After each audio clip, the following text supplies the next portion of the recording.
ये हो क्या रहा है, मतलब कोई मुझे बताएगा? ये इंडियन क्रिकेट टीम है या कोई क्लब लेवल की टीम? ऑस्ट्रेलिया में जाकर ऐसी परफॉर्मेंस, मतलब ये हार नहीं है, ये सरेआम बेइज्जती है। 140 करोड़ फैंस की आप यहां पर बेइज्जती कर रहे हैं। सीरीज शुरू होने से पहले ही आप 2-0 से हार गए। ना बैटिंग में दम दिखा, ना बॉलिंग में दम दिखा, और फील्डिंग तो ऐसा था जैसे जबरदस्ती ग्राउंड पे खड़ा कर दिया और बोल दिया कि चलो फील्डिंग करो बे सबके सब।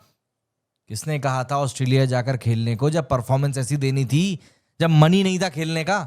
देखो, मैं जानता हूं मेरी बातें आप में से कई लोगों को कड़वी लगने वाली हैं, क्योंकि मैं बातें ही ऐसी करने वाला हूं। लेकिन टीम हारी है, टीम हारी है, और आप इस बात को इग्नोर नहीं कर सकते। ये सीरीज हारने के पीछे कोई एक दो गलतियां नहीं है, बल्कि कुछ मैं आपको ऐसे 5 बड़े बड़े गुनाह बताने वाला हूं, जो कि एक्चुअली में आपको बताएंगे कि भाई टीम इंडिया से कोई छोटी मोटी गलतियां नहीं हुई, बड़ी बड़ी गलतियां हुई। सबसे पहले तो आप इस बात को समझिए कि हम लोग टॉस को लेकर क्यों बात नहीं कर रहे हैं। मतलब इतना गंदा टॉस का रिकॉर्ड मैंने पिछली बार किसका देखा था मुझे याद भी नहीं आ रहा है। मतलब हमारे कप्तान साहब शुभमन गिल, ऑस्ट्रेलिया में सबको पता था कि, मतलब पूरी दुनिया को पता था कि पर्थ और ऑस्ट्रेलिया में टॉस जीतने और पहले फील्डिंग अगर आप करते हैं तो ऑब्वियस सी बात है पिच में नमी और बॉलर्स को जन्नत मिल जाती है। लेकिन हमारे कप्तान साहब दोनों मैचेस में ही टॉस हार गए। भाई एक बार हो जाता है, समझ में आता है, चलो ठीक है लक खराब है, लेकिन हर बार, और हारने के बाद चेहरे पे ऐसी शिकन जैसे कि भाई मतलब कुछ हुआ ही ना हो। देखो, मैं जानता हूं टॉस पूरा किस्मत का खेल होता है, बट स्टिल थोड़ा तो हम लोग प्रयास कर सकते हैं ना। जब पता है कि कंडीशंस आपके खिलाफ हैं तो फिर थोड़ा प्लानिंग प्लॉटिंग कर लो ना भाई।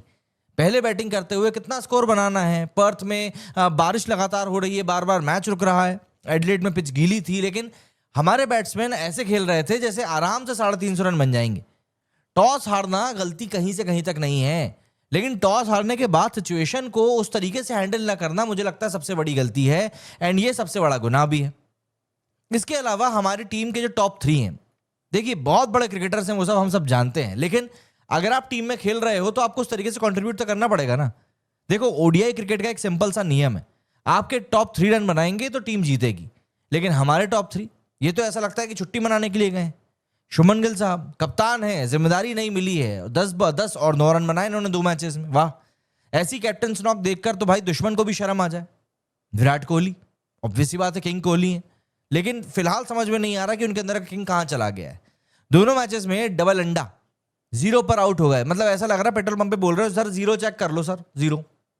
लगता है, ऐसा लगता है कि अब आदत सी पड़ गई है जल्दी जाकर जल्दी बाहर आने की। लोग मीम बनाते हैं कोहली इसलिए जल्दी आउट हो जाता है, उसको लंदन निकलना होता है। भाई अगर नहीं खेलना तो आराम करो, किसी यंग लड़के को मौका दे देंगे, बहुत लड़के बैठे हुए हैं। रोहित शर्मा, ऑब्वियस सी बात है सेकंड मैच में बढ़िया 50 मारी, लेकिन क्या आप मुझे बताओ पहले मैच में भी जिम्मेदारी नहीं थी रन बनाने की? आप हर मैच में रन नहीं बना सकते, लेकिन फिर आपको अपनी जिम्मेदारी भी तो समझनी पड़ेगी ना, वहां पर भी तो टीम को जरूरत थी। कुल मिलाकर इन 3 महारथियों ने 6 पारियों में सिर्फ एक 50 बनाई। दोनों मैचेस में कुल मिलाकर 100 रन भी नहीं बना पाए हैं। शर्म आनी चाहिए ऐसी परफॉर्मेंस पर। जब आपका टॉप ऑर्डर ही पूरी तरह से सरेंडर कर देगा तो बेचारे मिडिल ऑर्डर और लोअर ऑर्डर को आप कब तक बोलते रहेंगे कि सब कुछ तुम्हें ही हैंडल करना है। इसके अलावा कुलदीप को ना खिलाना मुझे सबसे बेकार डिसीजन लगा है। ये टीम मैनेजमेंट का डिसीजन है या कोई मजाक, समझ में नहीं आता। पूरी दुनिया चिल्ला चिल्ला कर कह रही है कि ऑस्ट्रेलिया के पिच पर रिस्ट स्पिनर काम आएगा, फिंगर स्पिनर नहीं। लेकिन हमारा थिंक टैंक ने क्या किया? कुलदीप यादव, जो कि आपका सबसे बड़ा मैच विनर हो सकता है, उसको दोनों मैचेस में आपने पानी पिलाने के लिए बेंच पे बैठा दिया। एंड खिलाया किसको? अक्षर पटेल, वाशिंगटन सुंदर, मतलब अच्छे बॉलर्स हैं दोनों, लेकिन सिर्फ उनकी बैटिंग को एक्सप्लॉइट करने के लिए आप उनको खिलाए जा रहे हो। अबे जो उनका मेन काम है वो तो वो कर ही नहीं रहे हैं। ये दोनों कंटेन कर सकते हैं, विकेट नहीं ले सकते, और वो जरूरी चीज होती है। ये जिद किसकी है समझ में नहीं आता कि साहब बैटिंग को जबरदस्ती का स्ट्रांग करना है। भैया जब आप 200 रन पर कॉल आउट हो जाओगे तो 8वें नंबर पर बैट्समैन खिलाकर आप क्या ही उखाड़ लोगे? देखो, बॉलिंग तो ऐसी कमजोर कर दी है कि भाई ऑस्ट्रेलिया बैट्समैन ने आराम से हमारे ऊपर बैटिंग प्रैक्टिस करी। मुझको ये स्ट्रेटेजी नहीं बल्कि बेवकूफी लगती है, simple as that. Apart from that, Gill की कैप्टनसी देखो, शुभमन गिल बैटिंग में तो फ्लॉप हो ही रहा है, कैप्टनसी में भी उसने एक तरीके से महा फेल होने का रिकॉर्ड बना दिया है। ग्राउंड पर एक कैप्टन दिखना चाहिए जिसमें आग हो, जोश हो, लेकिन गिल ऐसा लग रहा था जैसे बंदा ठंडे बक्से में जाकर बैठ गया है। ना तो एनर्जी दिखी, ना एग्रेशन दिखा, जो विराट कोहली और रोहित की कैप्टनसी में लगातार दिखती थी। दूर दूर तक बंदे की कैप्टनसी ही गायब थी, समझ में ही नहीं आ रहा था बंदा ग्राउंड पे भी है कि जाकर ड्रेसिंग रूम में बैठ गया है। फील्ड प्लेसमेंट ऐसी कि आराम से सिंगल डबल चल रहे हैं। बॉलिंग चेंजेस ऐसे कि जब विकेट की जरूरत थी तब पार्ट टाइम बॉलर्स को लगा दिया। ऐसा लग रहा था जैसे टीम बिना कप्तान के खेल रही है। देखो, ये कैप्टेंसी नहीं, ये बस एक फॉर्मेलिटी की जा रही है, बस और कुछ भी नहीं। एंड सबसे इंपॉर्टेंट चीज आखिर में, हमारे so called fast bowlers, pitch में मदद थी, आग उगलने का मौका था, लेकिन हमारे तेज गेंदबाज, चाहे सिराज हो, अर्शदीप हो, अर्शित हो, ये सब मिलकर क्या ही कर रहे थे। 2 मैच में सिर्फ 5 से 6 विकेट ले पाए। मोहम्मद सिराज को तो एक भी विकेट नहीं मिला।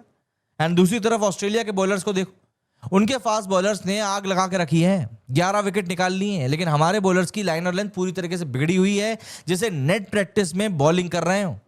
ना स्विंग है, ना सीम है, ना कोई एक्स्ट्रा बाउंस है। ऐसा लग रहा था जैसे बस ओवर खत्म करने की जल्दी है और कुछ भी नहीं। जब आपके पास ऐसी पैथेटिक बॉलिंग होगी ना, तो आप सीरीज जीत ही नहीं सकते, ये पक्का है। ये हार एक वेकअप कॉल नहीं है, ये एक टाइट तमाचा है कि अगर यही एटीट्यूड रहा तो आगे भी ऐसी ही बेइज्जती होती रहेगी। सुधर जाओ टीम इंडिया, वरना फैंस माफ नहीं करेंगे। और ये जो क्रिकेट है ना, इतना रूथलेस है कि ये आपको रोने पे मजबूर कर देगा।